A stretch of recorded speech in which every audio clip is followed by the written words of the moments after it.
भाग 12। हांफते हांफते उसने अपनी गर्दन उठाकर सामने की ओर देखा तो विक्रम ठीक कुछ दूरी पर उसके सामने खड़ा था।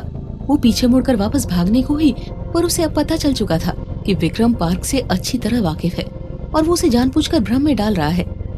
इसीलिए वो पीछे मुड़कर भागने के बजाय बगल में देखने लगी, जहां वो छोटा सा गेट बना हुआ था और ऊपर खतरे का निशान बना हुआ था। अद्या ने मन ही मन खुद को आत्मविश्वास से भरा और फिर से भागने लगी। भागते भागते उसने पीछे मुड़कर देखा तो विक्रम दुगनी गति से उसके पीछे भाग रहा था। वो लगातार उस गेट की ओर जाने की कोशिश कर रही थी और जब विक्रम उसके और करीब आने लगा तब वो दूसरी तरफ से भागते हुए वापस से उस गेट की तरफ पहुंची और अंदर बढ़ गई। उसे गेट के अंदर आता देख विक्रम जोर जोर से चिल्लाकर अंदर जाने से मना करने लगा, पर तब तक बहुत देर हो चुकी थी। अद्या जब गेट के अंदर पहुंची तो उसने देखा कि काफी ऊंचे ऊंचे तार लगे हुए हैं जो इस वक्त बीच में से कटे पड़े थे। अद्या उसी के बीच में से अंदर घुस गई। जंगल की शुरुआत में ही काफी ऊंचे ऊंचे पेड़ थे और अंदर देखने पर सिर्फ 10 कदम की जमीन ही दिख रही थी, बाकी झाड़ियां ही नजर आ रही थी। अंदर जाने के बाद उसने पीछे मुड़कर देखा तो उसे विक्रम कहीं भी नजर नहीं आ रहा था, पर जब उसने सामने देखा तो उसके सामने एक काफी बड़ा और भयानक जंगल मौजूद था। वो लड़खड़ाते हुए एक पेड़ के तने के पास जाकर गिर गई। वहां पर बैठकर वो लंबी लंबी सांसें लेने लगी। खेलने के बाद वो थकी थी कि अब वो इतना दौड़ने के बाद उसकी सांसें उखड़ने लगी थी। इस वक्त वो चीख चीख कर रोना चाहती थी, पर उसके अंदर की हिम्मत जवाब दे चुकी थी। तभी उसे अपनी तरफ 3-4 लोग आते हुए दिखे। वो सभी ब्लैक हुडी पहने हुए थे। उनके हाथ में कुछ सामान भी था। अद्या उनसे मदद मांगने के लिए आगे बढ़ी, लेकिन उसने देखा कि उन हुडी पहने हुए लोगों में एक हुडी वाला लड़खड़ाते हुए चल रहा था।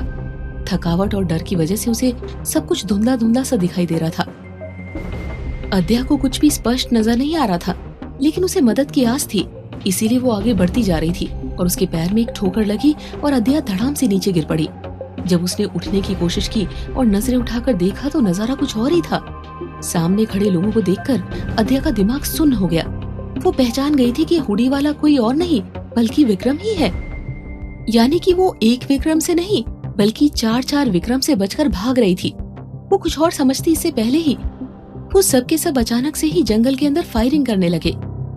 हालांकि आवाजें तो नहीं गूंज रही, पर साई साई की आवाज के साथ गोलियां तनों से टकरा रही थी। ये देखकर अद्या की आंख बड़ी हो गई। वो सांसों को संभालकर खींचने लगी। वो कुछ समझने की हालत में नहीं थी। बस वो जिस पेड़ के सामने बैठी थी वो खिसकते हुए उसके पीछे चली गई। झाड़ियां होने की वजह से वो उन लोगों को देख पा रही थी, लेकिन वो चारों हुडी वाले लोग उसे नहीं देख पा रहे थे। वे तो बरबस ही झाड़ियों की तरफ अंधाधुंध फायरिंग किए जा रहे थे। फायरिंग के कारण से झाड़ियों के आसपास मंडराते पंछी शोर करते हुए उड़ रहे थे और अद्या अपना चेहरा घुटनों में छिपाकर कानों को हाथ से ढककर बैठ गई। कुछ देर तक फायरिंग के बाद सब कुछ बंद हो गया।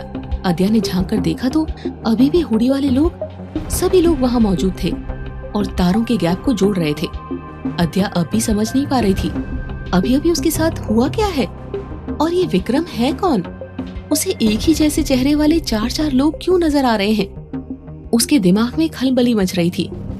उसे समझ नहीं आ रहा था कि जो कुछ भी वो देख रही है वो सच्चाई है या कोई फसाना है। उसे बिल्कुल भी अंदाजा नहीं था कि वो एक भंवर में फंस चुकी थी। वो बिना कोई हरकत किए चुपचाप जंगल में उस पेड़ के पीछे छुपी रही। अद्या जोर जोर से रोना चाहती थी। उसे अपनी गलती पर बहुत ज्यादा पछतावा हो रहा था। मन ही मन वो सोच रही थी कि काश ये सब किसी सपने में बदल जाए, क्योंकि वो इस तरह की मुसीबत में नहीं पड़ना चाहती थी। वो तो उन लड़कियों में से थी जो अपने माँ बाप को छोड़कर एक दिन के लिए भी कहीं नहीं गई थी, और इस तरह अकेली इस जंगल में फंसने के बाद उसे एहसास हुआ कि उसके माँ बाप क्यों उसे हमेशा अपनी आड़ में रखना चाहते थे। थोड़ी देर बाद तार जोड़ते हुए उसे उन हुडी वालों की फुसफुसाती हुई आवाजें सुनाई देने लगी। चुपचाप वहीं पड़े पड़े वो उन लोगों की बातें सुनने की कोशिश कर रही थी।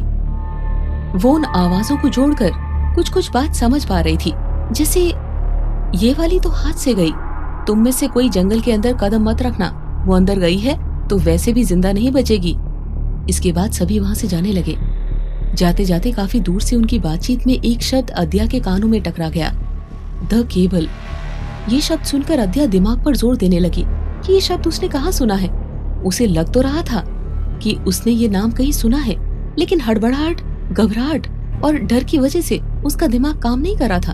वो अपने दिमाग पर बहुत जोर डाल रही थी और याद करने की कोशिश कर रही थी कि आखिरकार उसने ये नाम कहाँ सुना है, लेकिन वो याद नहीं कर पा रही थी। उसकी आंखों में आंसू भरे हुए थे। उसकी आंखों के आगे अंधेरा छाने लगा और वो पेड़ के पास ही लुढ़क गई। उसके बेहोश होने के बाद उसे नहीं मालूम था कि उसके साथ क्या होने वाला था, और ना ही वो ये जानती थी कि अब आगे वो बचने वाली है या किसी का शिकार होने वाली है।